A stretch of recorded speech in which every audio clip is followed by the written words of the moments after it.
안녕하십니까? 스타일로 뉴스 정보 업데이트 시간입니다. 오늘은 중동의 지정학적 긴장을 고조시키고 있는 이란 분쟁, 그 핵심을 자세히 들여다보겠습니다. 네, 오늘 날짜는 2026년 4월 2일입니다. 이번 브리핑에서는 이란을 둘러싸고 전개되는 아주 복잡한 분쟁 상황을 심도 있게 분석해 보려고 합니다. 이게 단순히 군사적인 충돌, 그게 다가 아니고요. 사이버전, 또 경제, 외교 문제까지 정말 여러 영역에 걸쳐서 전 세계에 영향을 미치고 있는 상황입니다. 오늘 브리핑은 스타일로 인텔옵스와 스타일로 뉴스의 개발사, 프로웨이브 AI의 후원으로 보내드립니다. 자, 그럼 첫 번째 소식입니다. 격화되고 있는 공중전 상황인데요. 이번 분쟁에서 가장 눈에 띄는 전장이죠. 바로 하늘에서 지금 어떤 일들이 벌어지고 있는지 먼저 살펴보겠습니다. 지금 지도를 보시면 아시겠지만요. 이란의 공격이 한두 군데에 그치지 않습니다.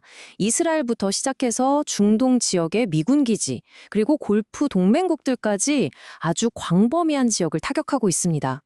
전문가들은 이걸 포함이 누수 전략이라고 분석하는데요. 말 그대로 여러 목표를 한꺼번에 공격해서 방공망에 과부하를 주고 그 틈을 뚫고 어떻게든 일부 공격이라도 성공시키려는 의도인 거죠. 이란이 동원하는 공격 수단도 정말 다양합니다. 멀리 날아가는 탄도미사일도 있고 아주 정밀하게 목표물을 맞추는 순항미사일, 그리고 요즘 많이 쓰이는 거죠. 저비용 고효율의 무인기까지 그야말로 총동원하고 있습니다. 여기에 더해서 헤즈볼라나 후티 반군 같은 대리 세력을 내세워서 간접적으로 공격하는 것도 이들의 주요 전략 중 하나입니다. 안타깝게도 이런 공격으로 인명피해가 발생하고 있습니다. 특히 아랍에미리트의 경우 분쟁이 시작된 후에 민간인을 포함해서 모두 11분이 소중한 목숨을 잃었습니다. 그리고 사망자뿐만이 아닙니다. 부상자도 188명에 달하는데요. 이 분쟁이 낳고 있는 인도주의적 위기가 얼마나 심각한지 보여주는 대목입니다. 네, 지금까지는 물리적인 충돌 상황을 살펴봤는데요. 이제는 눈에 보이지 않는 전쟁터로 가보겠습니다. 물밑에서 훨씬 더 치열하게 벌어지고 있는 그림자 전쟁이죠. 바로 사이버 분쟁의 현황을 짚어보겠습니다. 자, 이 시간 순서를 한번 보시죠. 사이버 공격의 양상이 얼마나 빠르게 또 위험하게 바뀌고 있는지 한눈에 알 수 있습니다. 처음에는 FBI 국장의 개인 이메일 같은 특정 인물을 노렸는데 이게 점점 대담해져서 이젠 미국의 병원 같은 의료시설을 공격해서 마비시키는 수준까지 왔습니다. 국가의 핵심 기반 시설 자체가 위협받고 있는 겁니다. 정보 분석가들은 이란이 이렇게 사이버 공격을 강화하는 데에는 다 전략적인 이유가 있다고 봅니다. 인용문을 보시면 진행 중인 분쟁 속에서 군사적 약점을 보완하기 위함이라고 되어 있죠. 다시 말해 재래식 군사력은 좀 부족하니까 상대적으로 적은 비용으로도 큰 혼란을 줄 수 있는 사이버 공격, 이른바 비대칭 수단을 적극적으로 활용하고 있다는 분석입니다. 자, 이번에는 시야를 좀 더 넓혀보겠습니다. 전 세계 에너지 공급의 핵심 길목이죠. 바로 호르무즈 해협의 전략적 상황을 한번 짚어보겠습니다. 네, 지금 지도에 보이는 이 좁은 물길이 바로 호르무즈 해협입니다. 왜 여기가 중요하냐면요. 전 세계에서 바다로 운송되는 원유의 어마어마한 양이 바로 이곳을 지나가기 때문입니다. 그렇기 때문에 이곳의 안정이 흔들리면 그건 곧바로 세계 경제 전체의 불안으로 이어질 수밖에 없는 거죠.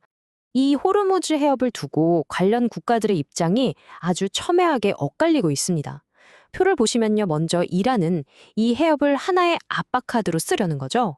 이걸로 주변 걸프 국가들이 중립을 지키게 만들고 미국이나 이스라엘의 군사행동을 견제하려는 겁니다. 반면에 미국은 이곳을 절대 포기할 수 없는 핵심 동맹으로 보고 동맹국들도 함께 지켜야 한다고 목소리를 높이고 있고요. 한편 유럽은 경제적인 타격이 올까봐 걱정은 되지만 그렇다고 군사적으로 깊이 개입하는 건 또 망설이는 그런 신중한 입장을 보이고 있습니다.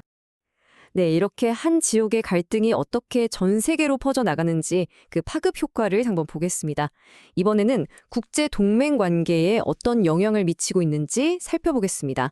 중동에서 벌어지는 분쟁이 더 이상 먼 나라 이야기가 아니라는 걸 이 그래프가 잘 보여줍니다.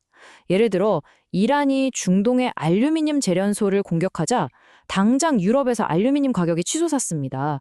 공급에 문제가 생겼기 때문이죠. 이렇게 불확실성이 커지니까 사람들은 불안해서 소비를 줄이게 되고 결국 소비자 신뢰 지수는 뚝 떨어지는 이런 악순환이 생기는 겁니다. 이 분쟁이 심지어는 굳건해 보였던 나토 동맹, 그 내부의 근열까지 만들어내고 있습니다.